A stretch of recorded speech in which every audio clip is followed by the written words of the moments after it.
வேலும் மயிலும் சேவலும் துணை. திருப்புகழ் கேட்போம், முருகன் திருவருள் பெறுவோம். முருகப்பெருமானின் திருவருள் பெற எளிமையான 4 செயல்கள். முதலாவதாக நம்மை நாமே உணர்தல் என்று பார்த்தோம். முருகப்பெருமானை தியானம் செய்யாமல் பாவங்கள் பல புரிந்து சட கசட மூடமட்டியாகிய நாம் ஏழ்மையில் வாடி அழிந்து போகாமல் இருக்க ஸ்டெப் 2, கருணை புரியாதிருப்பதென குறையி வேலை செப்பு. கைலைமலை நாதர் பெற்ற குமரோனே, கடக புய மீதி ரத்ன மணி அணி பொன் மாலை செச்சை கமழுமணி மார்கடப்பம் அணிவோனே.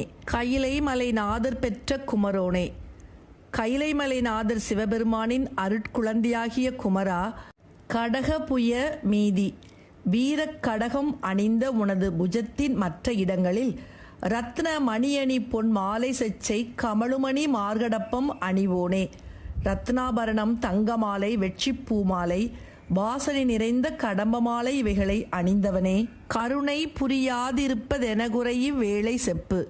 நீ என் மீது கருணை காட்டாமல் இருக்கும் விதமாக நான் செய்த குறைகளை சுட்டிக்காட்டி என்னை திருத்தி ஆட்கொள்ள வேண்டும் முருகப்பெருமானே.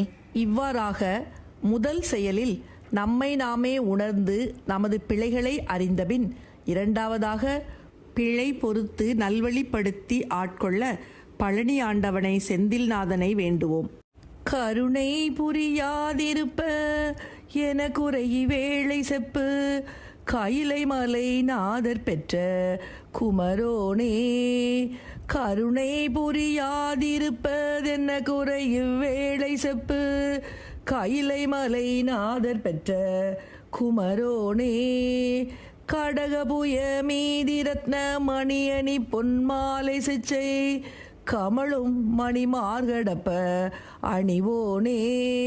கடகபுய மீதி ரத்ன மணியணி பொன்மாலை சிச்சை கமழுமணி மார்கடப்பம் அணிவோனே. கருணை புரியாதிருப்பதென குறையி வேலை செப்பு. கைலை மலை நாதர் பெற்ற குமரோனே, கடகபுய மீதி ரத்ன மணியணி பொன்மாலை செச்சே கமழுமணி மார்கடப்பம் அணிவோனே.